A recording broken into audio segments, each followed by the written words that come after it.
first, Sean. Well, welcome. A very special guest on today.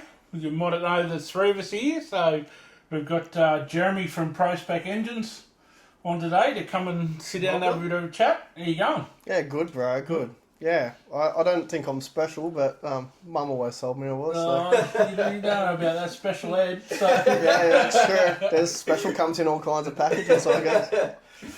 But no, I've known Jeremy for probably 5+ years. Yeah. Now we used to work together and became pretty good mates since and stuff like that. So we thought we'd get someone half decent on to start with. And what about you, Grubber? Yeah, I think we first met, it'd be almost 15 years ago now, I think, when we done Alex's wedding. Yeah, it would be. It would have been back when I had my red VNSS back then. Yeah, that was a wicked car, that. Yeah, So, it was fucking nice. That's what Chris has got now. He's still got it. Yeah. Well, I've still got that wagon. I know. Yeah, It so still looks tough as nails too. I think 17 years I've had that thing for. Really? Yeah. That's flown, hasn't it? Yeah, real bad. It's sitting in How many engines and how many drive-ons in 17 years, mate? Let me think, man. Started out as a V6, went to 5 litre, and then it's had 4 LSs since, 2 gearboxes, 3 gearboxes, many tail shafts, 4 diffs. Probably, I think it's on its 11th set of axles. Really? So yeah, it looks pretty, but oh mate, it gets beaten like a stepchild. Eh? Like constantly hammered. So I've got a new build. I'm just sort of waiting on time now. Like I've got it all ready to go, but I'm just waiting on the gearbox, and then I can pretty much slap it together. Yeah. I'd nice. usually say over a couple of beers, but I'm not drinking anymore. So a couple of green teas, and it should be banging along. 100%, mate. It'll Nothing be wrong good. with that. Yeah, That's the go. yeah. Righto. So yeah, we're just going to something a bit different for these episodes. We just chat away, have a bit of a chat, and the life and times of Jeremy Duncan. Yeah. You know, sounds fun. So, growing up, mate, whereabouts did you grow up, and you know, Well, parents, you got your siblings. Like, give us a bit of a rundown of. Yeah, so my parents were alternative, I guess you could say. Pretty couple of wild units, which to them, I think that's just the way that I really don't know their history, which could probably explain enough. I know a little bit, don't know a lot. I feel like people normally know everything about their parents, and mine just have a lot of black holes that I was never told, you know. And the older I get now, the more I can see maybe why that was. Mm-hmm. But yeah, so I was born in Melbourne, in St Kilda, and spent the first probably 5 or 6 years down there. Now I know what's wrong with you. Mexican blood. And yeah, a couple of things happened with the family and stuff, and we pretty much moved from Melbourne up to like Merewether, and grew up around the beaches and stuff there for a little bit, and then slowly, as my parents had trouble finding work around here, we just moved further and further out to Shortland, I guess, was when I spent all my teenage years. And made the newspaper for all the wrong reasons, and kicked around with half a crew that are probably dead or in jail these days. I was going to say, Shorty back then, she was a good place to visit. Yeah. If you wanted anything that you couldn't buy at the shops, it was in there. So. Yeah, you just go down to the Shorty Hotel, and there'd be some 13, 14-year-old out the front or inside. Yeah, man. We all used to roll around on those bloody chopper bikes and stuff like that, and think we were gangsters. And oh man, everyone had a knife or a sawn off little 22 or something. It was pretty wild. I'm surprised a lot more people didn't get hurt back then. 100%. But I think it was more show and no go. Yeah. So like it was sort of, there'd been some pretty hairy nights where weapons came out, and everyone still walked away. So. Was this in your year 3 at school, mate? Or? No. We were probably 14, 15 there. Did the typical wannabe gangster stuff, running from the police, car chases, all that sort of shit. Yeah. And my dad, I think he he did probably 11 years jail all up between his stints, and he could definitely see me going down that path real quick. And I didn't. I was kind of trying to impress him, I guess, which is the wrong way to go about it. Yeah. But Well, I mean, we all want to emulate our dads, don't we? They're the first sort of figure we look up to when the first role model in your life. Your dad always sort of starts out on top of the pedestal. Yeah, exactly right. You see him doing something, you're like, oh, I want to be like Dad. I think every boy growing up was like, oh, I want to be just like Dad, and I want to do what Dad does. And well, they tried their best, I think, to hide all that stuff from me, but you can only hide for so long, I want to know what my parents did. So I would dig and find things and go through photo albums and, what's this? And ask questions. And then, by the time I was 14, 15, I thought my dad was this badass gangster and I was going to be the same thing, Yeah. So what did you do for school now? Where did you go to school when you first moved up this way? So I only did preschool down in Melbourne. I come up and I think I was still in preschool here. I actually have a few friends that I still talk to from preschool, which is pretty crazy. And then we were in Merriweather, so the Junction Primary School was my primary school. Did a whole 6 years there. Yeah, okay. And then by the time I'd finished, where were we for high school? I think we were in Shortland by then. So, I went to Newcastle High. Mm-hmm. So it was a bit of a trek from Shortland to Newcastle. Normally a 15-minute walk to the station and then 40 minutes on the train, or it was an hour 10 on the bus, or by the end of year 10, I actually used to ride a bike in there every day. I used to ride a BMX from Shortland to Newcastle. It'd take me about the same as a train ride every day. Track, man, isn't it? Yeah, it was I think it was about 45 k's round trip every single day. Shit. Hill coming up out of Seangate, that would have been fun on a fucking treadmill. No, so I used to go to the top of Shortland near the church there, and I'd cut straight through the university, and then I'd end up out sort of near Waratah, and I'd go down sort of Waratah train station and then into Beaumont Street through the back and into Newcastle. That would have actually been too bad way to go, really. Yeah, there's actually cycleways and stuff through there. And I was always adventuring and I was always out on my own. I've always been out on my own and done my own thing and sort of taught myself everything, really. That's another thing I don't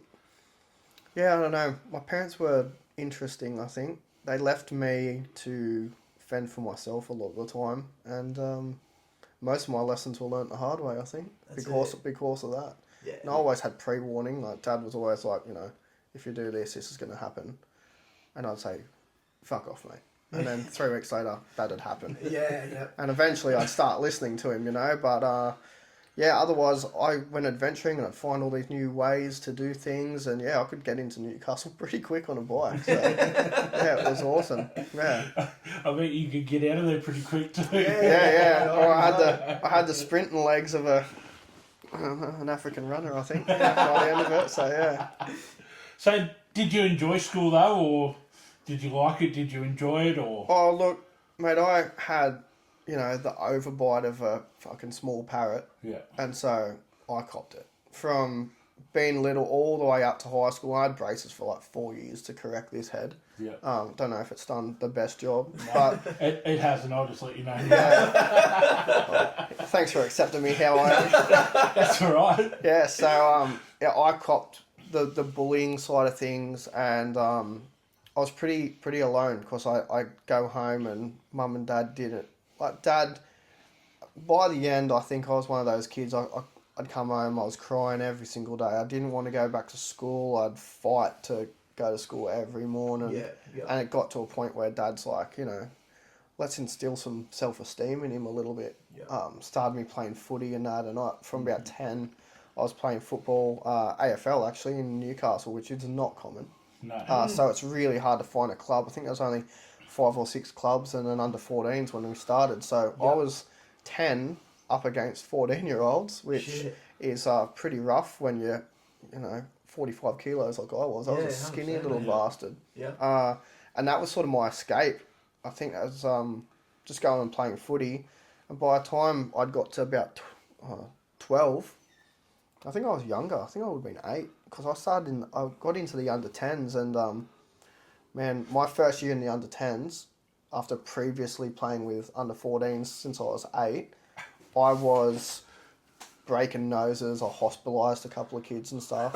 And by the end of the year, I got, the best and fairest from the club and invited to get best and fairest from the league. Really? Yeah, so I ended up... good. Yeah, so under 10s, I was known everywhere. Yeah, right. Because I just went real hard. And then I got into under 12s, under 14s, and I actually broke my back playing in under 14s at Maryland. Shit. I got ambulanced off and I didn't walk for a couple of years, couldn't run. I was fucked, pretty much. So, That would have been interesting. yeah.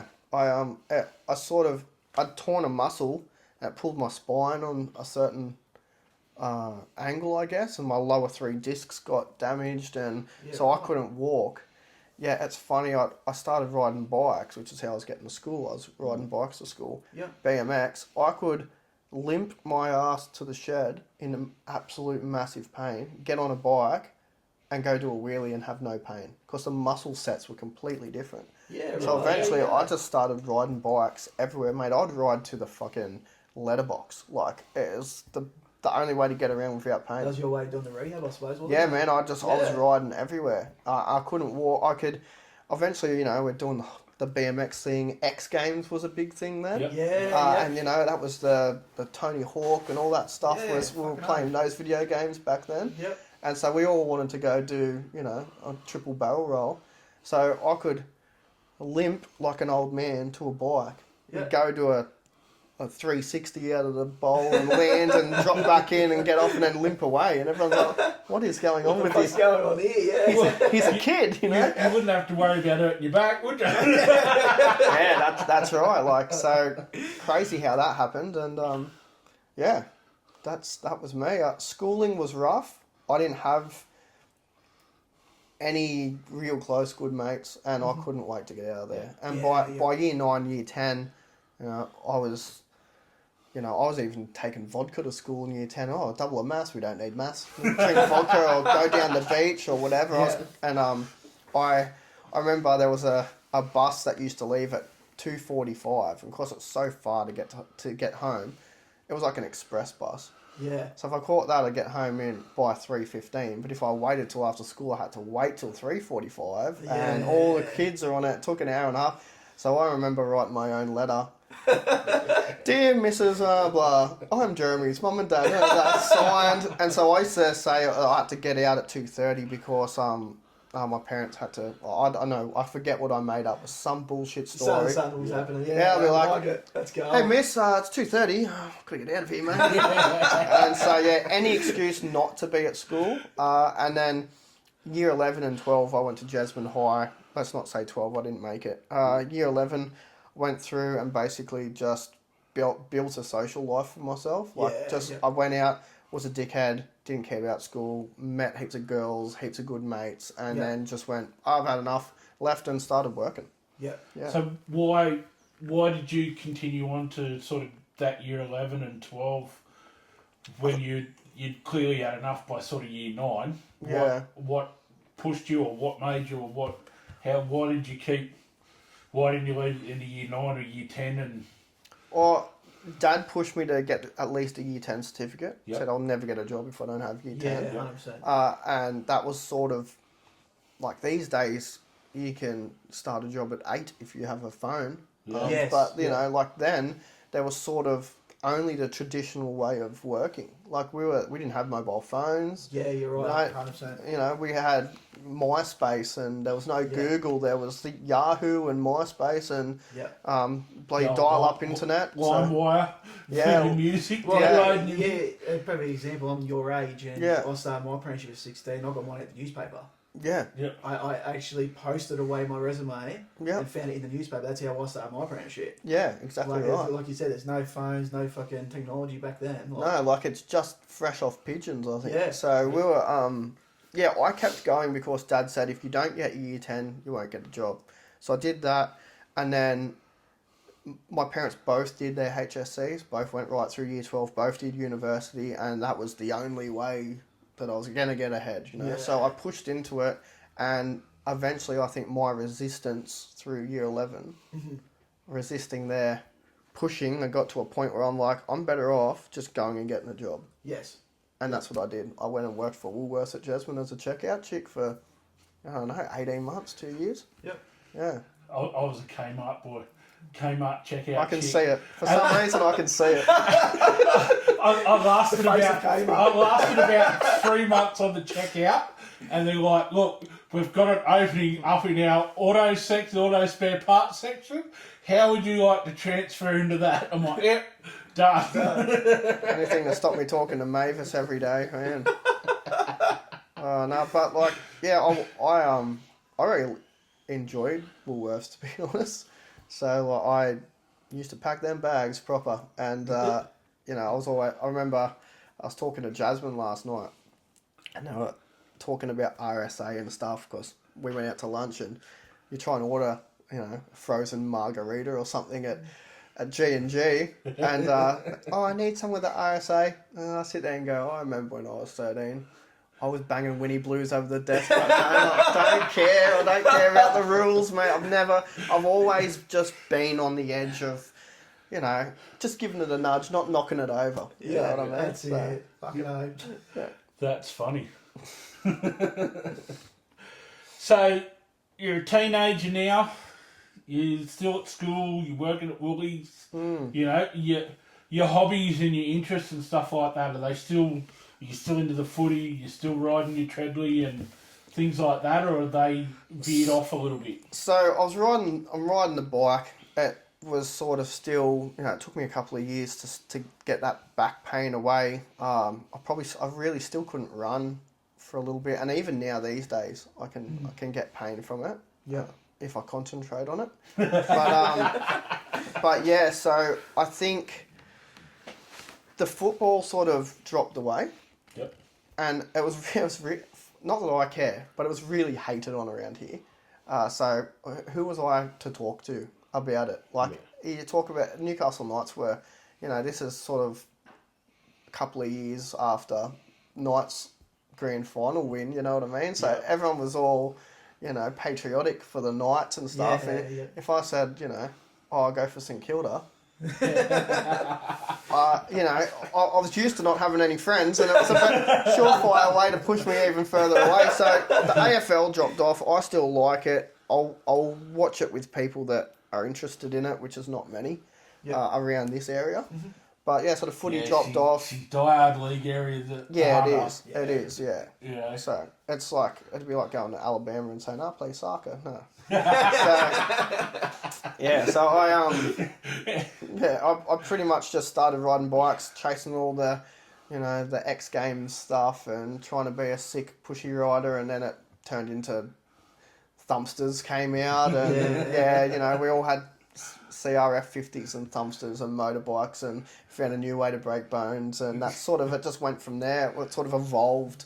I think most mechanics evolve from riding a bike to customising a bike to riding a motorbike to customising a motorbike to getting their first car, and I was very typical in that sense. So you know, by 16 or 17 I had my super cheap Such As Life stickers on the back of my L-plated VN, and you know, I was loving it. But that's the thing, like, you know, we were probably all in that same boat. We were all interested in cars, and, you know, we weren't spoon-fed and stuff like that, so you had to save up, get your first car, and then you save up, you put an exhaust on it. Then you save up and you get it lowered, and you save up and, you know, you upgrade the carby or upgrade the cam on it, and, you know, stuff like this, and you sort of sell what you can and acquire what you can and stuff like that, and, you know, you scour the wreckers for a set of wheels. And I think people don't understand, people that do like cars are like, oh, you know, you're a bogan, whatever. If they're not in the scene, they don't really understand how it is. And I think really to get ahead in life, you need to set goals. Yes. And when you're 12 or 13 as a boy and you see, I don't know, a Walkinshaw go past, and you go, well, that's now become a goal of mine. So I can't get it yet, but I can work towards it. I can ride my pushy and dream of my VN, until the day comes where you have worked at Woolworths for 2 years and saved up $1,000 and that's all the ends were worth back then. And you can walk up the street and grab one. Yeah. You know, like... They're worth 10 times that now. Oh, yeah. Cars in general, man, they're fucking, no matter what you want to buy these days, it's fucking through the roof. Yeah. I saw, even last night, I saw a VS GTS for $75,000. I don't think they were that brand new. No. They wouldn't have been, man. No. They wouldn't have And, been. like, as much as I love Commodores, Yeah. they are pieces of shit. You From can't- from start to finish. Exactly right. Man. They're- On the whole, man, saves you, and you can't justify the cost of that, can you? Compared to what else is out there, compared to like a VL Walkinshaw or something like that, how could you possibly justify spending 75 grand on a VS? I can see the IRS in my mind. You go, I can't handle my wheels like this. Like, why did they do that? Yeah. That's it. Yeah, that's it. They have the smallest tyre on the biggest rim and Yeah. have it sitting. Yeah, get a Honda Integra. What are you doing? What are you That's doing? it. Rolls Coles, Pizza Boy, find another way home. Mind you, I would say, like, being a mechanic, I get to drive a lot of cars. Honda Integra, it might come as a surprise, is probably one of my favourite driver cars Really? ever. Yeah. Never expected that out of your mouth, brother. No. Oh, I'm about to end this episode. Yeah, have you ever driven one? Nah, no, I can't say Like, that if you- personally. I've driven a couple of Civics, but I've never driven an Integra. I've had Yeah, no. too much integrity to Yeah. drive an Integra. That's what people say about MX-5s, and they're something else too. Like, Yeah, they're a driver's car. Those Hondas, man, they I think the thing that lets them down, maybe it doesn't let them down, is a front wheel drive, but they're a real square wheelbase. Yeah. Yep. The suspension rate is perfect for the car. Yeah. The power delivery matched to the gear ratios is perfect. They're ergonomic. They sort of like a Supra. They'll face you like you can Yep. see everything. And they handle, and they'll knock off a Falcon or a Commodore from the lights. Yeah, yeah. Just the power to weight. They're an awesome car. VTEC YOLO. Yeah, when that comes on, you don't want the flames to end. Hey, you keep on smashing them. But yeah, I love that little Honda Integra. You can edit that out, right? Alright, so you've worked with Woolies Yep. a couple of years now. You know, you get to that young adult. Where did you progress to from Woolies? Like, So, coming back into my background with my parents and trying to be a hero, yeah, I was working at Woolworths and I had, my little button-up shirt and my tie. And as soon as that wasn't on, I was banging around BMX, being with our little shorty group, and we were getting in trouble and we were, getting bigger goals. We were moving forward, like, so there were groups of them and they were out and, the Foxters had evolved to 125s and Oh, 250s. no, I mean, like, they were out stealing cars and they were out doing that, and we were turning into this. It got so bad around our area with our group and groups around us that we were actually getting bait cars set up all through the suburbs. So there'd be a Volvo. I remember it clearly. There was a Volvo sitting there, and me and a mate were going past a few times, and this Volvo was sitting in a car park by itself for a week. You already know. Yeah. It's getting a target painted on it, right? Yeah. I remember my mate walking up, and he walked up to it, and there was a laptop on the fucking seat. Now, we were 14, 15, 16, and I'm like, didn't pick up that, hey, just a little fish on the hook, like, Yeah. Volvo, abandoned, car park, laptop on the such passenger fun. seat, and my mate's like playing around. He's playing around with this lock, trying to sort it out, and I'm just standing there and I'm looking around and I'm like, speed is what kills. He's like, what do you mean? I picked up a rock and I threw it so hard it went through both windows. Went through the driver's and passenger side windows. And he's like, holy shit. And as soon as that rock went through the car and hit the ground, man, we had cars coming from everywhere, like cop cars. Really? Yeah, cops. And he's grabbed the laptop and we just bolted. And we got away. I've never been caught for doing anything, which was, I think, Touch wood. well, it was always a lesson from Dad, never return to the scene of the crime, like, if you do something, don't go back. Ever. Yeah. Ever. Yeah. And I never did, and I never got caught, so thanks, Dad, for the criminal lessons. He taught me all kinds of things. The 11 years experience says. Yeah, definitely. And all the ones on the street before that. So it was getting to the point it was good. I was open with my parents. Yeah.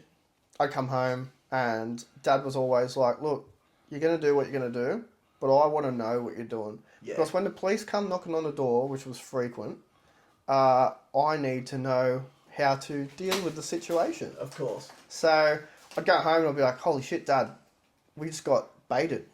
And he's like, yeah, well, open your laptop. Oh, look at that. It's a display case. It's nothing. Like, just, you sit there and go, yeah, we got baited, blah, blah.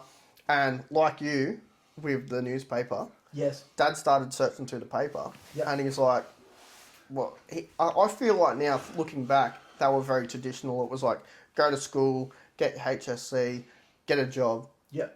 And now they're like, oh, he's a criminal. So it was like, he needs to go away in the army. So he went through the newspaper and actually found an army type advertisement. Yeah. I was 16, so I went in there. I went and did one of their little recruitment nights, and I was like, you know what, I love driving cars. I want to drive cars. I went in there and I told them I wanted to drive, you know, big trucks. I like the trucks. I used to watch the Mogs and that drive around the street. Yeah. So I was that little kid that used to look at the army trucks and go, oh, that'd be cool. That'd be cool to have. And there I was looking at the possibility. And when I did the aptitude testing, they said, look, you are probably better off being a mechanic.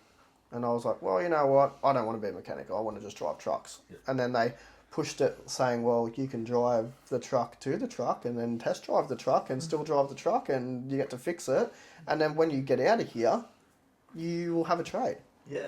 And I sort of went, oh yeah, whatever, let's go. Well, I guess I could fix my pushies a little bit better if I knew how to use a spanner. So, do you think they pushed you down that path? Well, I don't know about the army, but I know some of the other militaries, you actually had to sign up for longer if you did a trade through them, rather than, for argument's sake, the 4 years you would if you didn't do a trade. You had to sign in for 6 years. Yeah. You know, okay. if you did a trade. Was that the case back then? It kind of was. So they had a new scheme. I think the army was having recruiting issues, which it always does. Yep. And they had a scheme come out where they were going to get Army Reserve, and they were working with Nova Skill. Yep. I think that's what they're called now. They changed their name a few times because they don't have a very good business model. But it'd be like MEGT. Yeah, MEGT. Yeah, they used to be Hunter Group Training or something. Yeah, that was it. So I think it was like Hunter Group Training, and then it went to Nova Skill. So the recruitment process was I got in there, got into the army as a recruit, so they just sort of can put you anywhere from there. Yep. So I joined the army, 9 months, so September, October 06. Yep. That was. Joined the army, and then they just leave me in a queue going, we'll see how we goes. Then I had to get a job through Hunter Group Training, and then they interview other mechanic shops that needed an apprentice. And I went to Cummins Diesel, which was the first one. Yep. Joined there as an apprentice, and then because I now could start an apprenticeship civilian, they put me through as a mechanic in the army. And what it was meant to do was keep people in for longer, and also they sold it as like, you're going to join the army, you could potentially be deployed overseas, you get to learn all these army skills, and then you also get to do your civilian trading. And so it was really good for me. By second year, I had all this army experience, you know, shooting guns and whatever we were doing. And then on this side, I had forklift tickets and cranes, and they'd actually help each other. So how did the two interlink? Did you do Cummins full time and Army 1 day a week? Or how did the two cross with each other? So Army Reserve was typically a Tuesday night and then a weekend once a month. Yeah. And then I think once or twice a year they do... Hence the term Weekend Warriors. Yeah, 100%, yeah. And then the old cut lunch Cowboys. Yeah. And then it was a 2-week block every 6 months or so, and that worked out to be all up about 3 months of the year. Yep. And then the other 9 months I was at Cummins. Yeah. So in my when they sell it to you on paper, it looks really good, but then in reality, with TAFE as well on top of that, well, sometimes. Do you do the TAFE through the army or? No, it was through Hunter Group Training. So you went Curry. Yeah, I went to Curry. Did the block release and. Yep, the 100%. So it was actually difficult for me because I was never attached to one place. Yeah, correct. So like if you do your apprenticeship, you're at Cummins Diesel for 4 years. You go there every day and do whatever. Yep. But I might go for 2 weeks, and then I'd have a weekend with the army, and then I'd have a week block of TAFE, and then I'd do 1 week again with Cummins, and then I'd do a week block with the army, and then come back and do a block of TAFE. Fuck, so there's no real consistency There was nothing. for the apprenticeship. No, eh? so I was probably a massive pain in the ass for Cummins because I was never there. Yeah, yeah. So they'd be like, "Oh, you're here for 2 weeks. I might get halfway through a job, and then I'd fucking go for 3 weeks." Yeah, exactly right. Like, so they didn't really know what to do with me. It was really hard. I had a hard time, really, there. Eventually, they put me in a corner in sales, and I would build engines. I used to get 3 engines out a day. They Really? just had that. They had a basic, I think it was an A series or B series block and head, Yep. and they go, "We have 3 generators, a water pump, and a forklift. These are the specs of the motor. You spec the motors." So that I'd be surrounded. I'd have 10 motors. Yep. And I'd spend the week just speccing the motor to that spec and sending it out. That's all I did. Yeah, I right. couldn't do... And therefore, that sort of robbed me of my technical ability because I got to the end of my apprenticeship and I couldn't change a compressor. Yeah. I've never seen truck brakes. I'd never done a Yeah. clutch. I'd never done anything. Yeah. I'd done clutches in the army, but we're talking about 80s model So shit. you're also, even that too, like the field service side of it too, you wouldn't have really done much field service side work with Cummins either. No, and only really in the army. Yeah. So and the army was more concentrated on soldier first. So it was like, yeah, we've got a Land Rover broken down, but we're going to go in and stomp the ground and have support and hit the ground with guns. You spend more time defending the broken down Land Rover than you Actually do fixing the car. go and putting a fucking fuse in it. Yeah, yeah. So yeah, it was a real warped perspective of the way to do business, Yeah, right. which is Fuck, that's insane. It's funny because like I did my apprenticeship at Cummins as well. I was a little bit before him, and towards the back end of mine, they just started this process of having the army with the apprentices apprenticeship set up. and Yeah, stuff like okay. that. And mate, they were in the same boat as well. In the end, they just used to get thrown into like recon or something like that, where because they were only like you're saying a couple of weeks out of a month, Yeah. you know, they'd just be fitting parts or they'd just be stripping parts off an engine in the strip bay and cleaning parts, and then that was. So that was it. during your time of doing it, was there any other people doing it at the same time? Like anyone in the army doing the exact same setup? as No, so I yourself? was the only one there. There was when you went to the base on a Tuesday night, we'd all get together, Yeah. and there'd be, I think it would start out about 20 of us, Yeah, okay. maybe more, maybe 30, and they had we had 2 sections. So the army structure is you've got a battalion, and then you've got like corps underneath that. So you'd have like the engineers, the mechanics, the truckies, and all that underneath that, and then inside that they had their own broken up.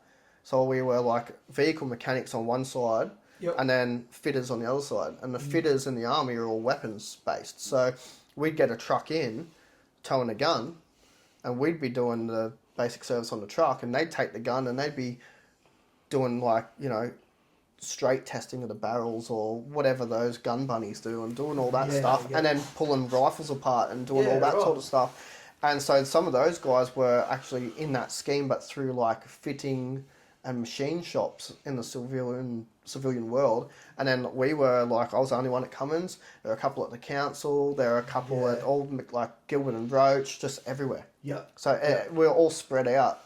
But yeah, I was the only Cummins one. So I had different experiences to them, and they Yeah, all. So it was weird because we all had the same piece of paperwork that said we were a mechanic, and so, like myself, I'd never seen a truck drum before, Yeah. and some of them had never seen an engine before. Yeah. And it was really. So, how did you go? Because I know they brought in the competency-based books and all that sort of and work, signed off work and stuff evidence like- and yeah, stuff yeah. like that. How did you go?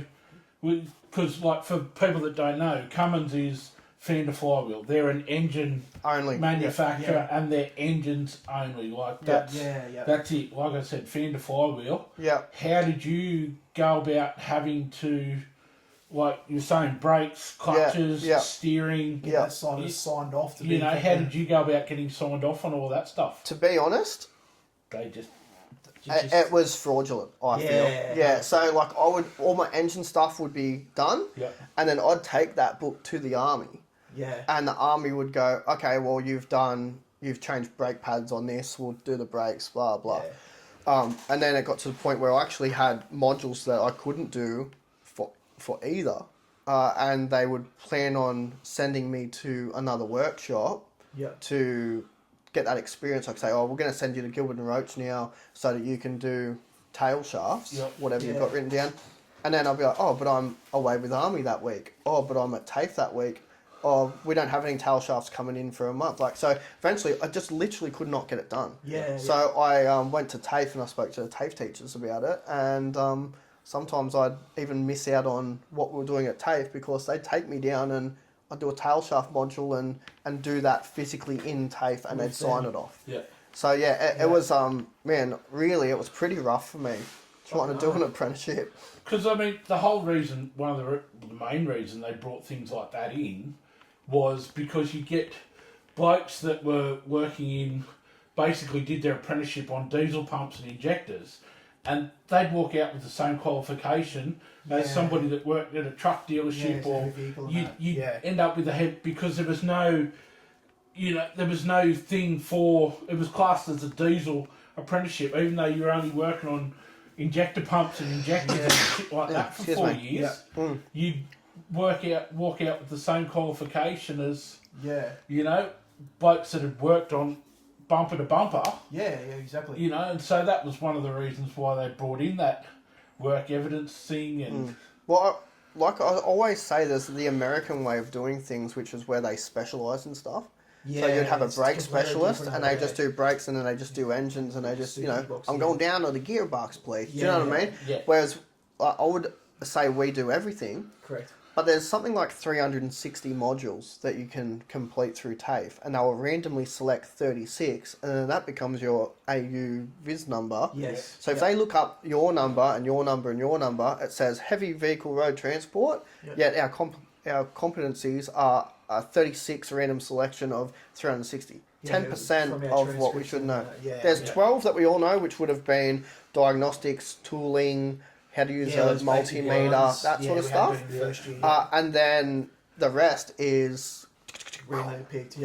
Well, that's the thing now. Like, apparently, from what I can understand, all automotive trade now is pretty much the first years are all identical. So you can go and do your first year at TAFE as a panel beater, car mechanic, truck mechanic, plant mechanic, anything like that, and they're pretty much all the same modules now across the first year. And then when you get to second year, that's where he was saying, like, they start to pick out all the different modules. And so heavy vehicle, you need air brakes, you need air systems, and 100%. Plant mechanic, you need hydraulic brakes and things like that. And that's where, but apparently your first year now is pretty much 12 modules or whatever it is, 12 modules standard across all automotive. But it's basic stuff like what tools, how to use the tools. Using micrometers and using verniers and basic shit things like that. So that's. So did you move into Army full time once you finished your apprenticeship? It's funny. So I nearly finished my apprenticeship. My fourth year, well, I would have been signed off after third year. And then at the end of fourth year, I had a massive car accident and pretty much wasn't able to work for 4 or 5 months. And I would say due to me hardly ever being there and being a bit of an airhead because I was all over the place, understandably, Cummins went, we don't want him. So I after 4 or 5 months, I was unemployed. And then the army went, hey, well, if you need some extra work, you can come here and do that.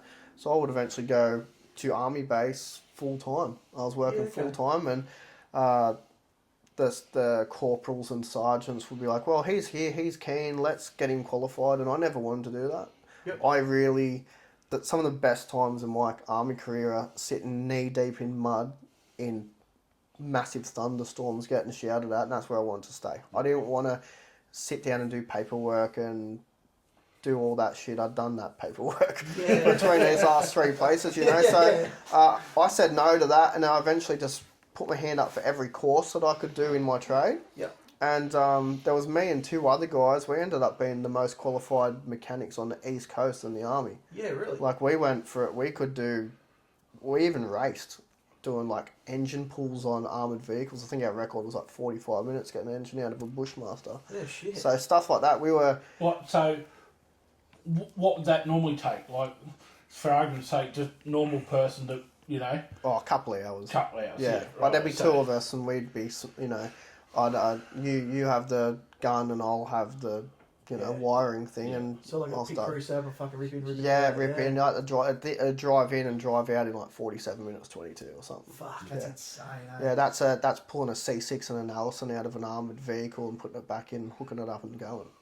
So it's not a small little engine and transmission. Yeah. No, it's not. No, so you're talking truck motor stuff, and you're also talking about a Bushmaster, which is like a 5.5-inch thick hull with they're a box. Yeah. It's all built in. So, yeah. And they've got a fair bit of ground clearance too, so you're up there a bit as well. Yeah, man. I think I was 3 or 4 of us. Yeah, 40 something, nearly an hour to rip it all in and out. It's crazy. Fucking hell, that is insane. So that is pretty good.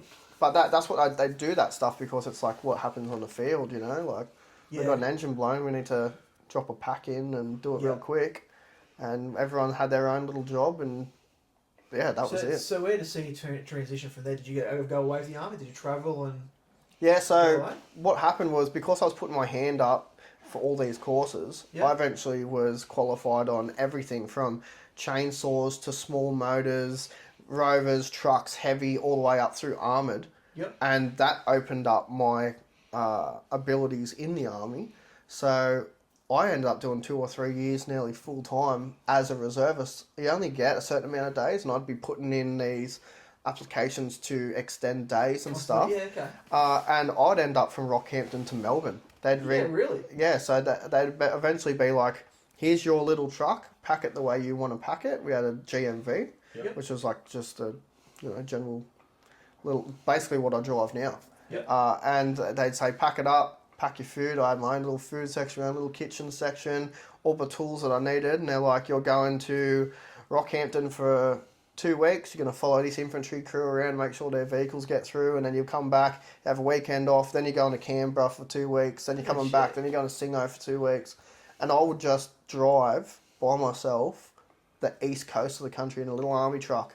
Yeah, and really. just have those experiences, man. Like, I'll be out back, no radio, no phone reception. There'd be just desert, and I keep flicking through a channel and some banjo playing fucking red. I'd be out in the middle of the desert in Queensland, ding, ding, ding, ding, ding, ding, and I was, man, just charging along, Girls would drive past and flash you. Right, it was awesome. It was good times. And how old were you at that stage when you were doing that? So I would have been 19 to 24, around about there. There you go. Yeah. So still relatively young when you were young pup, bro. So, yeah, I had a lot of responsibilities thrown on me, and I think just because I'd grown up that way, sort of making my own way, of course, I become that responsible kind of person. Yeah. So I've always said I'm going to do something, and it happens. I was become dependable, and I got the trust of the Australian Defence Force to take a truck and hit goals, and I never dropped them. Yep. So. And I mean, some of the places too, like, you don't have the ability to like Google if there's something wrong. It's like you can't just Google or chat GPT or anything like that. Especially back then when we were that age. That was none of it. Yeah. This is doing this, what do I check? It was like, well, fuck, you'd have to think, well, hang on a sec. You'd have to think on your feet and go, well... It's not like you even had owner's manual, like workers manuals or nothing. You would have literally... Oh, no, we did. So, really? So the Defence Force did have really good manuals. So that was one thing with them. So that you'd always take that. So you'd work out what you were working on, and you would take... there's 2 manuals for each vehicle. So you'd have an RPS, which is Repair Parts Store. Yep. So it was basically a storeman in a book. Yeah, and then the actual repair manual. Yeah, okay. And it was step by step. So you'd have this repair manual. Sometimes they missed things and you had to make it up. But Yeah. as long as it was done by their standards, which you always had to do, Yeah. if something did break, it was like, I've done it by this standard. book. I need, a repair parts number. I'd look that number up. You'd go through, we have a clutch. So you'd go through driveline, gearbox, blah, blah. You'd be flicking through this book like a yellow pages and go, okay, I need this 12-digit number for the clutch plate. I need this flywheel. I need this. I need these bolts. I need a slave cylinder bar. And you'd send it out, and it'd come to you eventually. Yeah. So yeah. That's So insane. you send it out over the radio or whatever you'd need to do. Yep. And you'd get it. So Saying you'd stay camp with the other team. while I would you're out follow there them for it? around. Yeah. Yeah, So wherever right. they were. So if it was infantry out in the field, Yep. I was out in the field. Yeah. Right. Making two huntsman spiders fight or whatever at night time. You know what I mean? So I suppose it's the old joke in the military, isn't it? The army sleep under the stars, the navy navigate by the stars, and the air force stay nothing less than 5 stars. yeah. Well, that is very true. Yeah. In real life, that is true. Yeah. So, what about any overseas? Did you deploy overseas at all? Or? Yeah, so end of 2012, Yep. I deployed overseas to Solomon Islands. Yep. I think it's a really sort of little known conflict. There wasn't really too much in the news. If it's not in the news, no one knows about it. Yeah. You're right. Like, you know, It was a fairly big conflict, though. yeah. They were basically trying to overthrow the government, overthrow the rulers, and things like that. Yep. It was like a little Africa. Yeah, so It was. it was a Pacific island chain from like Indonesia all the way down towards like Fiji, Vanuatu, all that sort of stuff. And the Solomon Islands, correct me if I'm wrong, there's a couple of hundred little islands, but there's the two main ones. You had Guadalcanal, which was a massive scene for World War II, Yep. and then you had Malaita. Now, the Gualis, we call them, they're natural blonde, but dark skin. And then you had the Malaitans, were as black as night. And you could see the difference. And that was funny when you worked with Fijian Defence Force, Papua New Guinea Defence Force, and New Zealand, Tonga. Eventually, when you see them in the street, you go, oh, where are you from? When you're over there, they all have a different shade. Feature or something. Yeah, it's crazy. You could tell exactly where they were from just by looking at them straight away. So what was happening was the Gualis had the main island. It was a massive scene for World War II. The Americans come in there and stop the Japanese from building an airfield and taking all that sort of Pacific area out. Yeah. They fucked themselves by hitting Pearl Harbor. Yeah. And the Americans responded by saying, well, you're now going to lose all your control of Pacific. But when they come in, they built hospitals, they built the airfield, they finished the airfield off, built a couple of roads and stuff. And then when they leave, the Americans tend to just piss off and leave everything there. So they left a third world country with hospitals and stuff like that. And these guys eventually just started building up and building their own little governments and everything like that. But the Gualis are really matriarchal. So the family lands and values follow the bride. Yeah. So if you married a girl, you took, as a male, you took their family sort of heirlooms and that with you through her side. Yep. And the Malaitans were patriarchal. So it goes through the men, sort of traditionally more like Australia would be. Yeah. So Malaita had no contact in World War II, or very little. So they were like a jungle nation. And then you had the city. So who's going to stay there? If you want to get work, you're going to move to the city. So they'd move to the city, they'd get jobs, and they're very tribal.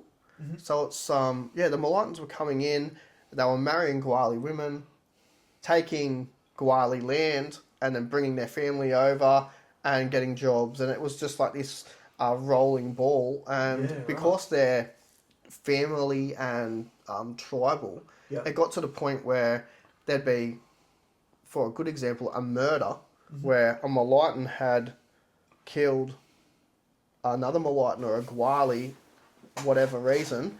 The police would rock up, and the policeman would be from that Malaitan's that was obviously guilty with blood on his hands, he'd be from his tribe and go, oh, it's all right, we'll deal with it. Take their swords. Yeah, and then the Gwalis would be like, hang on, man, what the hell's going on here? Why are you in our government? Why are you doing that? Why are you taking our women and our land, sort of thing? And it just blew up from there. Man, they were digging up World War II caches and mounting, you know, tree-built canoes with 50 cows and rolling through and blowing schools away. It was real bad. Holy shit. Yeah, man, it got real bad. So they threw the army in there, and every nation around them, I think there was 24 different nations went in there, from Niue, Vanuatu, Fiji. Everyone sent police in there, and it just we took over this like resort, I guess, and we worked from this resort with like everyone. Base from there. Yeah, we just took this resort, and we had a makeshift hospital there. We had the only helicopter in the nation there, so that helicopter would go out and do rescue. So we had special forces. We had like full rescue teams from Australia, and they weren't really part of us. We had firefighting teams, all kinds. So ambulance teams, everything come in. We pull police from every nation and defence force from Fiji, Tonga, Papua New Guinea, and we'd all train in Australia together and then get deployed through rotations. So I was there from November 12 to April 13. Right. Did you see much fighting or anything like? It's so funny because it's such a different workplace. Like, you wake up in the morning, and I used to get on my postie bike and ride to Cummins and change oil and go home. Now it's like you wake up, you're in country, you can't go home. The shit times that you experience are what everyone else experiences, and you sort of talk amongst yourselves. You get up, you get with your mates, you go have breakfast, you go to your sections, then they do a briefing. So I'll be like, okay, today's brief is, last night we had 2 crocodile attacks in this sector here, in this sector here. We've had 3 homicides. There's been 2 drive-by shootings. There's been this. They do a full breakdown, and then they'll be like, you're going here today, you're going there today. This is what's happening in that area. This is what you need to look out for, blah, blah. So even just going down the shops could be a secret mission. Do you know what I mean? So were you still, like, repairing, fixing vehicles and stuff in this stage, or were you more of frontline? Okay, we need patrol. I was rarely frontline, so most of the time I was on base, fixing vehicles, keeping the frontliners running. The only time we'd go out is if someone had an accident or an incident, and there was only 2 of us. So there'd be me and one other guy. It'd be like, hey, we've had a report, someone's run into... I think one of the scariest situations I ever had was we had an Australian vehicle, and Tongan Defence Force had just come in. We were about to rotate out, and they didn't have any vehicles. So they were saying, hey, we need a vehicle. The Kiwis wouldn't give them one, but we had heaps. So we were like, yeah, you can have this truck. They got to the end of a road, and mind you, the roads there, like, you can't picture it unless you're there. There's no traffic lights. There's no roundabouts. It was basically hard-packed dirt road. There's no lawnmowers, so the grass is as high as your roof. So you'd be cruising down a dirt road with grass as high as the roof either way, and kids would just run across. Like, the amount of accidents that happened was insane, because you just don't know. And the army vehicles are designed to... distort your senses, in a sense. So they'll have, like, the exhaust side pipe. So you'll be, if you're in the bush sense, you will hear an army vehicle, and you're like, oh, what's that over there? And then it comes from behind you, because the way the exhaust is designed is to throw you off. So there'll be kids going, oh, I'm just going to run away from this army truck over here and run straight in front of you. Like, so the Tongan guys, they got down the end of the road, and they've gone straight through where they thought they went to go, went through a village, through a house, which was only made of grass. Like, literally through the house, smashed through it, and then hit a tree right in the middle of this village. So it was like a round village. And this tree that they hit was sacred, apparently. What had happened, though, is we got called to go down and pull a vehicle out of a village. And that was all we got told. There was only 2 of us. So we get down there.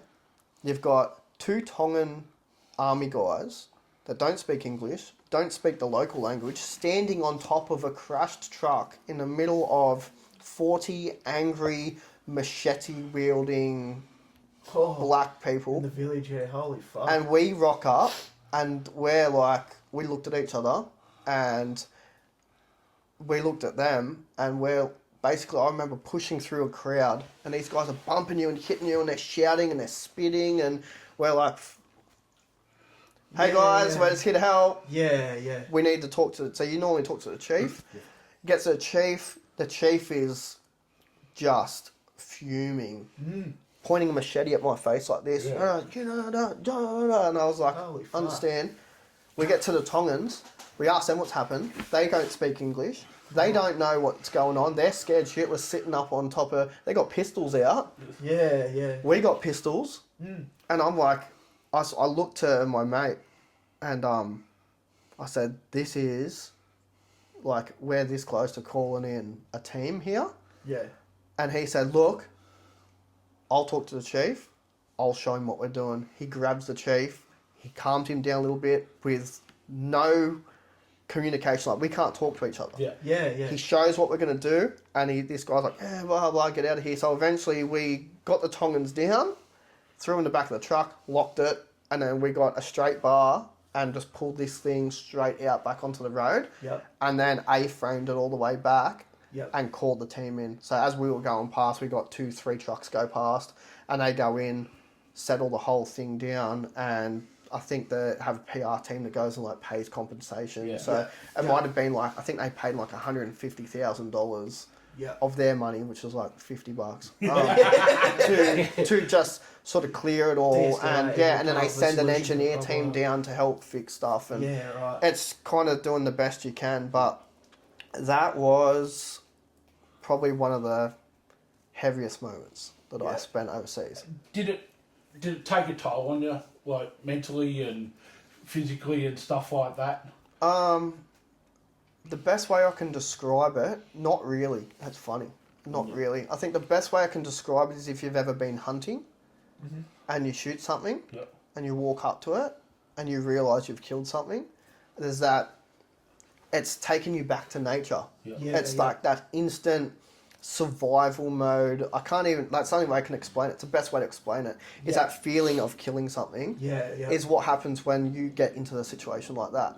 Because you're like, now, if anything goes wrong, the human body ain't strong. One machete strike and we're fucked. Exactly right. One bullet and they're fucked. Yeah. If I shoot them, they're going to kill me. Exactly right. And so it's, at the time, it's like you go in and the percentage on your phone don't matter no more. No. Like you get in, you look at the situation, you look around, you're picking up dangerous signals from everywhere. Yeah. You're picking up, like the hair on your neck stands up. You're picking up the way people are saying things, angry stuff. Yeah. You're It's identifying off the body groups of language and guys. everything, Groups of guys will point at you, then they go and they talk to each other and they all look at you and you're like, okay, what's going on there?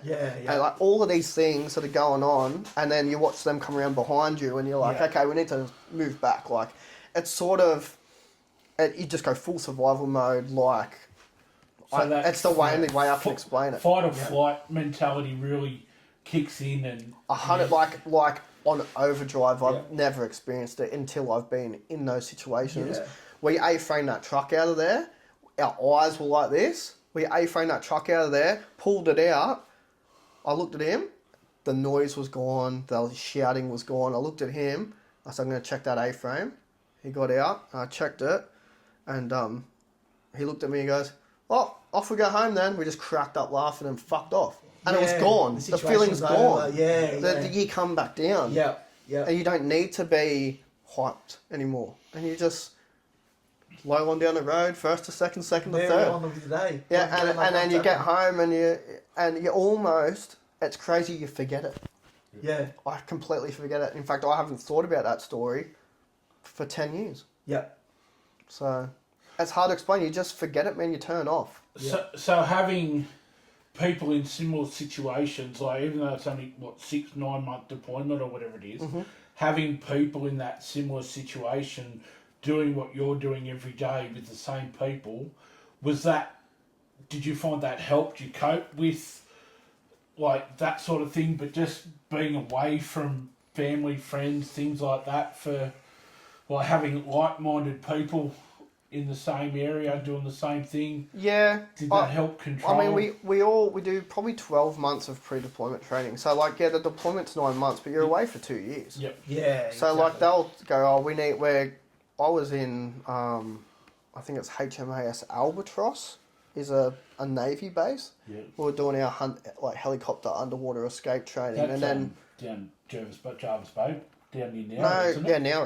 Nowra, yeah. So we do our helicopter underwater escape training, which is they basically simulate a helicopter cab, and they'll drop you into a pool, and you're blindfolded, and they'll roll it over, and you've got to get out of there, and like you're doing stuff like that with people. And gas training, which is very fucking painful. Basically, you're in a building, going through a building, and then they just gas you, and you've got to, do your drills and get out of there, and you come out with bloody bleeding eyes and vomiting. It's fantastic. So that'd help if you've got some German descent. Yeah, they normally just breathe it in. They won't the gun around. Yeah, like you knew who come from Poland, they were all out of there. So that's the thing, like, you're doing that with people, and it's such a different experience to what a lot of people get, and you sort of sit there and you go, who the fuck is putting themselves through this? Yeah. Us. Yeah. Let's talk about something, and it's sort of real normal conversation, but there's a deep understanding. It's funny, you can switch it on and off. I think it's really been one thing that I can take away from defence and stuff, is emotionally. So if I see something emotionally, I can just turn it off. What do we got to do? Yeah. Let's get down to business. Did you find that was part of the training during it? No, I feel like that's just a result maybe that I individually picked up. Yep. Everyone takes the experience a different way. Yeah. If we all go outside right now and look at a rainbow, we're seeing different colours. Yes. But of the same thing. Yeah. So people, only get out what you put in. Yep. So like people, I was going in and I was spending a lot of time on base, and I would, start studying the local animals that I found, or the local flags that were there and what they meant, and so I was getting right into the culture. Yeah. And then you'd see guys that go out and be like, oh, we got shot at again or something, and they get the shits and they hated them. Yeah. And I liked the people and they hated the people. Like we're all there in the same situation, or different situations, same sort of. It's hard to explain, bro. Honestly, it's so to put 2 years into an hour or two it's hard with that. But I think I just dealt with it by learning to switch off. Yep. So. And how did you find have you still got mates in that from that time? And I was at one of my mates' houses yesterday. Yeah. We deployed overseas together. Yep. So he thinks that I saved his life because I pulled a grenade off the front of his chest, and threw it over a wall before it exploded, which is, I guess, kind of saving his life. And that's another thing, you don't really think about it. Fuck. Let's just... It's like War of a Duck's back, mate. You say someone's life. Let's just reverse here a little bit. So, that's less of a sort of thing or a story to you than coming up on a group of people that are surrounded and having to pull a truck out of a accident. We were... Like, you've just... The way you just explained, like, you pulled a live grenade off his chest and threw it away, like, so blasé.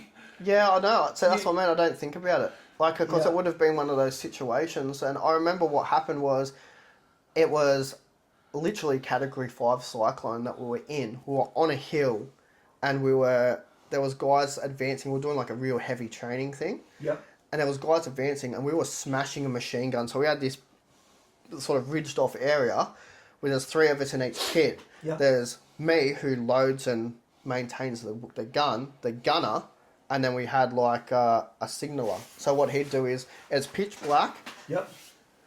He'd throw a flare up, so he'd go bang, pop a flare up, and it'd light down up in front of us. Yep. Guys coming up, machine gunner, bum, bum, bum, bum, bum, bum, bum, let's go. Anyway, he runs out of rounds. He's opening the feed, and I'm over the top with a rifle.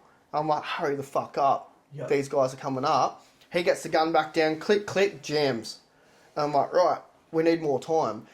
Now he's decided, I'm going to pull a grenade out and throw it over our wall. And I remember pissing down rain, You had to shout at each other. We're completely soaked. We hadn't slept in 2 days. These guys are coming up on us. And he just shouts at me, I pulled my grenade pin. And I'm like, dun, dun, dun, dun. And he's like, I pulled my grenade pin. Because grenades are strapped to the front of you. Yeah, So- right. And I went, then fucking throw the cunt. And he Yeah. goes, it stuck to me. And I just remember, it was like, all this stuff's going on. Suddenly I couldn't hear the rain. I couldn't hear anything. Everything went like completely silent and slowed right down. Yeah. I remember looking at him and his look on his face, and his grenade's half out of his like armor. Yeah, the holder, yeah. What happens with a grenade is you pull the pin, and then it's got a fuse that automatically throws up. Yep. And it's got a handle. Yep. So you can pull a pin out of a grenade and hold it all day. As soon as you let it go and that handle flicks off, it's lit the ignition and you've got 3 or 4 seconds. Zip before it goes off. It's sitting in his armour, the pin's in his hand, and it's kicked off to the side, and I think one more outside.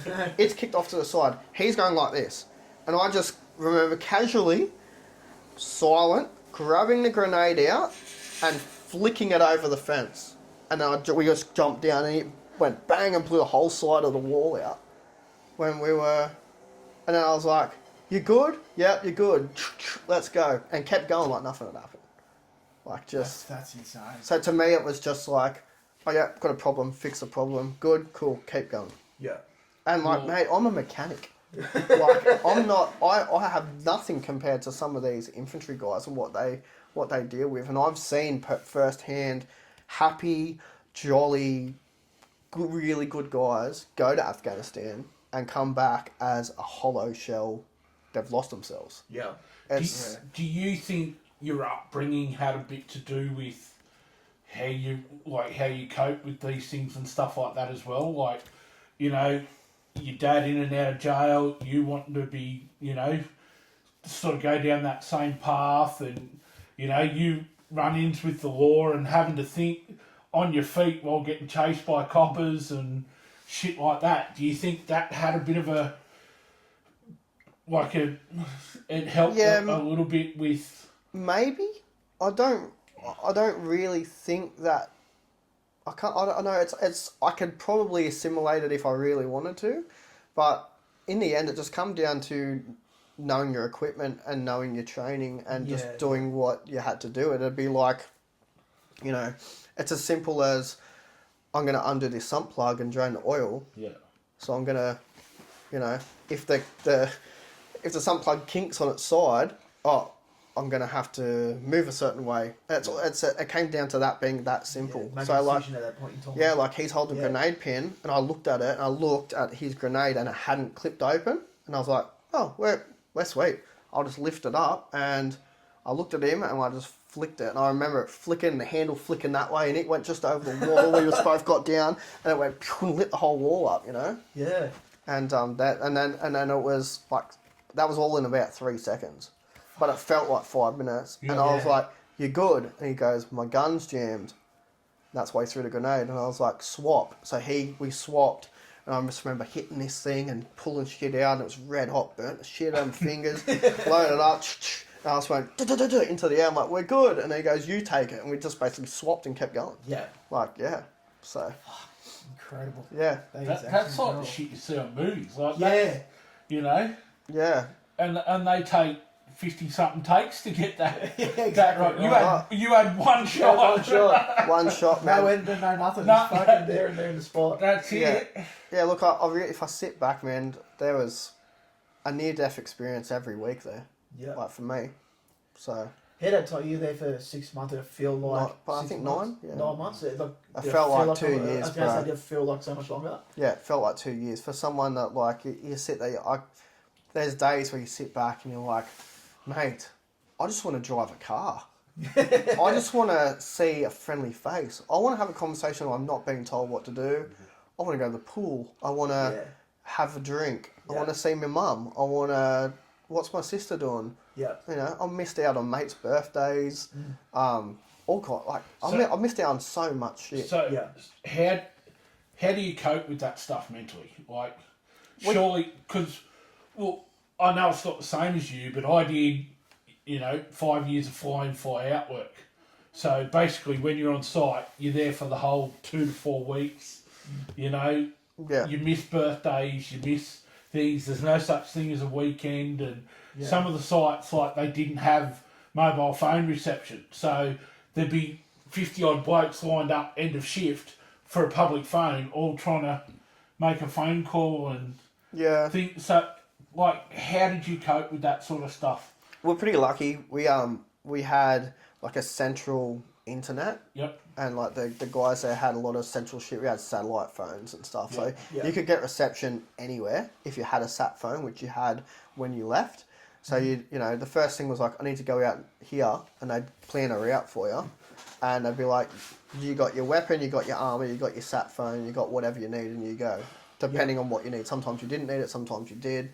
Plenty of times I went out without a pistol, without anything, and just go for a drive. And sometimes I'd make up where I was driving, and that was another thing. Like, you go to the same route for a while, and I get bored, man. I did some things I wasn't meant to do. Like, I'd be like, I'm going off route, and I'd literally be at the workshop going, this is Google Maps. I can see a new road that links to here. Why go around? I'm going to go through the middle here and see what happens. Yeah. Who is going to attack a military guy in a military truck? No one. Exactly right. Right, and that was another thing. Like, you'd be going down the street, and you're in a city of 500,000 black people all driving cars and stuff around, and you roll down, and they just get off the road. Everyone gets, you would just hammer along, and they just all get out of the way. It's like being a police car. Yep. So, like, when you go out to places, most of the time, people would see you and move away or run away. Kids would run away. Yep. Some of the experiences I had over there are, like, way more mind-blowing than the grenade story. Yeah. Like, just dealing with people. Running into people that had never seen white people before out in the middle of the jungle. Yeah. Like, contacting uncontacted people and dealing with that is next level. It's like finding... Especially with the language barrier too. Like, or anything in that situation. Yeah. You know, like places like that, every tribe speaks its own language and 100%. stuff like that too. So it's not like that you just need to learn, you know, French or whatever to communicate with everybody. Like, every tribe has its own exactly right. dialect, its own, you know, it's all... Yeah. So unless you're bilingual times 1,000 things, you're going to struggle to even just communicate. Yeah. And that was a big thing. I remember going through the jungle with a few Kiwis, so there was probably 6 or 7 of them and 10 of us. Well, you wouldn't have been able to talk to them either. You can't understand them either. They don't understand us either. So, I remember pushing through trees and stuff like that, and one of the chicks was like, well, you're just going to push straight through there? And I'm like, yeah, mate. And she's like, what if there's like snakes and spiders? I'm like, what if there is? I'm from Australia, I don't care. Like, where are you going? We've got 8 of the 10 deadliest snakes in the country. Ain't nothing here. I'll throw it around and throw it. I don't care around here, you know. Job's off, bro. So I remember going through the jungle, and me and this other guy, we were the first ones out of the group to go through. We're just walking through, and this little boy, he was probably 9, stood up out of nowhere, just popped up along the river. Meerkat-like. Yeah. And the fear in his eyes. Like, he looked up and just the fear, completely naked. Yep.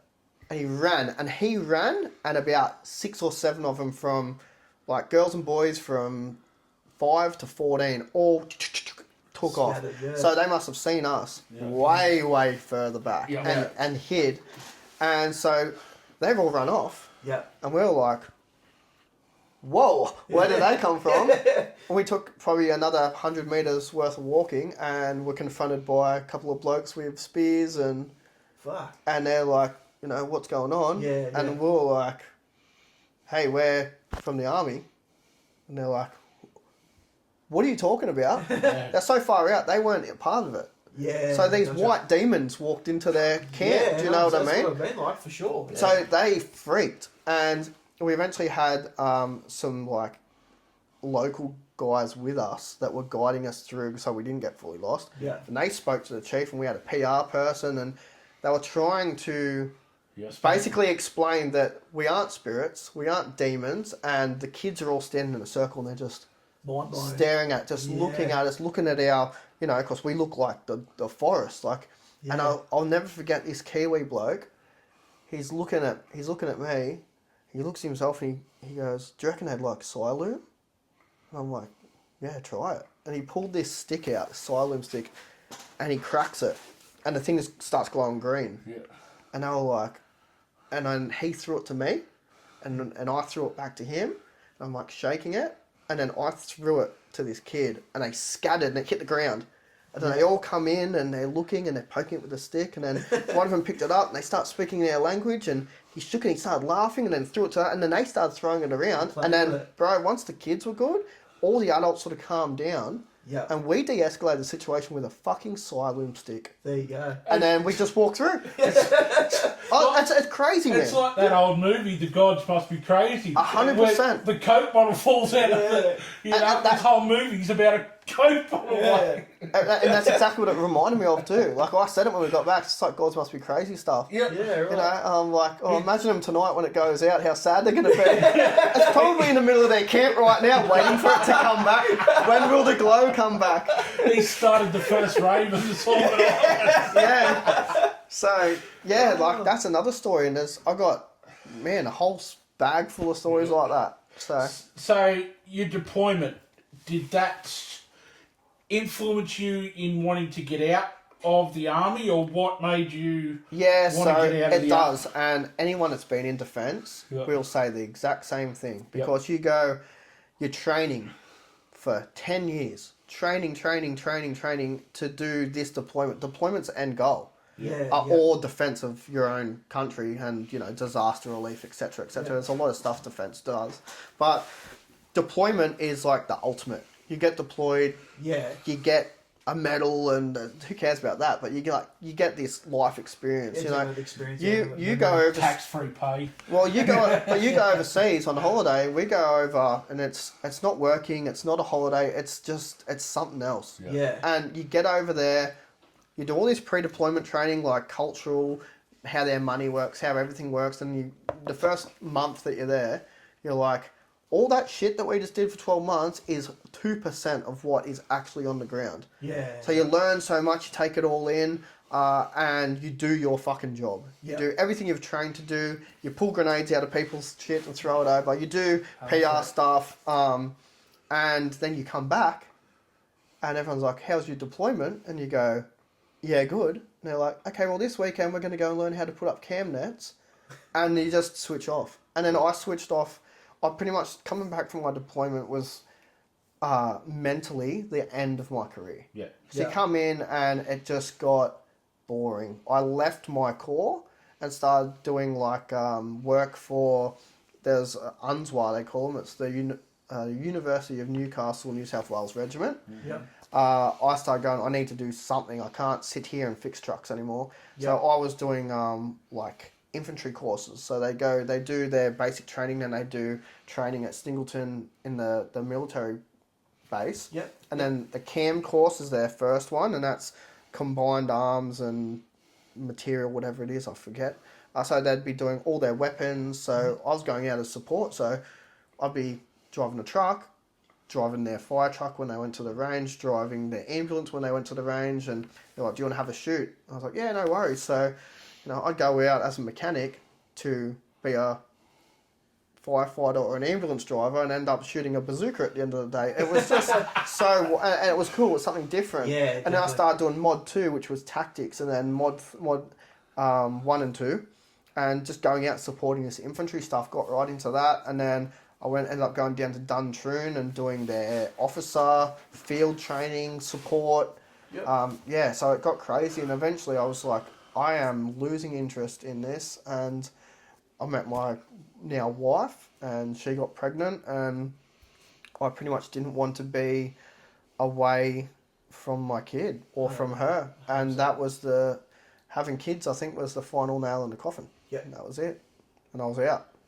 12 years. 12 years, it's a fucking long time commitment, isn't it? Do you regret leaving it all? Do you wish you had maybe gone down a different path, maybe switched over to officer or something like and made a career out of the army, or it was been there, done that, bought the shirt, on to the next. Yeah. You do so. It's hard to explain, man. Like, there's so many what ifs. Like, what if I did stay in and go? Where would I be right now? Yeah. You know. Yeah, but I don't regret it because now I can have a mullet and a beard. But I Life goals. Yeah. Well, like when you're 16, you know, the army for me, I was 16 and I spent a lot of time teaching myself stuff. But then when I got into the army, like, I learned how to shave in the army. The first time I ever drove a vehicle, drove a manual, went off-road, saw snow, got in an aeroplane. There's 100 first times in there. Like, how to fold my socks. I still fold my socks the same way. Like, I still make my bed the same way. My mum's like that, so she went to boarding school Yeah. her whole life. Yeah. She still now, like, she's in the 70s, still makes a bed, folds her pajamas up, puts the pajamas under the pillow. You know, everything. When she has breakfast, she's got the cup of tea, the plate, the fork, the box. Everything. Like, it's still laid out. routine. From, you know, still has the cereal or the porridge for breakfast every morning, and you know, it's for better of a word, institutionalized. Yeah, it's the same as someone going to prison, doing boarding school, army, defense, anything. It's sort of like, this is your basics. This is what you do, and you repeat it, and then there's no better way. So you just do it. So, like, even, you know, this is a military coloured bloody shirt. You know, everything I still do, my logo for my business is taken from my Army Corps logo. Yep. Like, everything. It's always a hint of green. Yes. There somewhere. You know what I mean? No, I mean, thinking about it, I'm 36. It's a third of my life. Literally was spent chasing little black people around the jungle, or being chased by little whatever, you know. Or preparing, like being prepared to... and doing that. So it's a long time to get into a routine that a lot of things worked for me, a lot of things didn't. Yeah. I shook the things that didn't. You know, I didn't have a beard until I was 28. Ever, because I was never allowed to grow one. You know, I didn't. Yeah, there's and so he's many been growing a things. beard since he was 16. And that's the best he's got. Hey, look, it's looking good. It's a bit patchy around the side. Couple more years. Thanks, mate. Appreciate it. Couple more years, I reckon it's gonna be Yeah, by the time you hit 40, you might actually have a decent beard. It'll be growing for me. Yeah, it'll change colour. Yeah. So. Oh, that's good. Well, we might end part one there. This is going to be a 2-part series. Logie winning, so we might end part one there, and then we'll come back for part 2 at a later date. Sounds good. It's been good. Cheers, guys.